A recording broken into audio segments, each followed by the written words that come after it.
रायपुर के गुड़ियारीला में स्थित बिजली कंपनी CSPDCL के मुख्य गोडाउन में कल आग लग गई, जिससे 4000 ट्रांसफार्मर, मीटर, कंडक्टर, वायर और आयल जलकर खाक हो गए। इस घटना में बिजली कंपनी को 400 करोड़ से भी ज्यादा का नुकसान हुआ है। कल शुक्रवार की दोपहर 1:30 बजे भीषण आग लगे। रात 11 बजे तक 30 से 40 फायर ब्रिगेड आग पर काबू पा सके।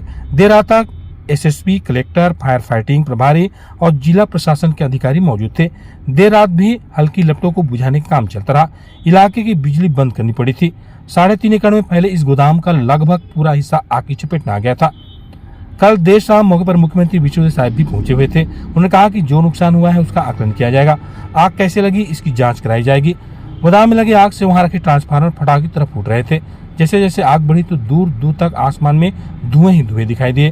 पुलिस ने 3 किलोमीटर के दायरे को खाली कराते हुए रास्ता ब्लॉक कर दिया। इसके अलावा आसपास के घर भी खाली कराए गए। अग्निकांड से पीड़ित परिवार को राहत पहुंचाने की कोशिश की जा रही है। शनिवार को यानी आज 40 परिवारों को 3,60,000 रुपए की राहत बांटी जाएगी। गोदाम के कर्मचारी ने अपने नाम नहीं बताने की शर्त पर घटना के बारे में बताया। उसने बताया कि वह बाहर था। इस दौरान दोपहर 1:30 बजे तेज धमाका हुआ। आवाज सुनकर सभी लोग अंदर की तरफ दौड़े तो देखा कि ट्रांसफार्मर से निकली चिंगारी वहां से कुछ दूरी पर पड़े ड्रम में जाकर गिर गई। जब तक हम लोग कुछ समझ पाते ड्रम सुलगने लग गई और धमाके होने लगा। जिस तरह धमाका हो रहे थे उससे कुछ दूरी पर बड़ी संख्या में इंजन ऑयल से भरे ड्रम रखे गए थे। इन ड्रमों को वहां पर मौजूद कर्मचारियों ने धकेल कर स्टोर से बाहर निकालना शुरू किया। कुछ ड्रमों में ढक्कन खोल दिए। आग बढ़ने लगी तो सभी कर्मचारी बाहर सड़क की तरफ निकल आए। आग की लपटें देखकर भीड़ जमा होने लगी। इतने में पुलिस भी पहुंच गई। भीड़ को स्टोर की बाउंड्री से बाहर किया गया। इस दौरान विभागीय अधिकारी और फायर ब्रिगेड की टीम पहुंची और आग बुझाने लगी। बिजली कंपनी के सूत्रों के मुताबिक जिस गोडाउन में आग लगी वहां पर करोड़ों का सामान रखा हुआ था। सामान तो रख दिए लेकिन उसकी सुरक्षा में कोई इंतजाम नहीं किए गए थे। भंडारगृह को बाउंड्री ब्लॉक कराकर अफसरों ने DA के भरोसे छोड़ दिया। यहाँ फायर फाइटिंग उपकरण के इंतजाम नहीं है।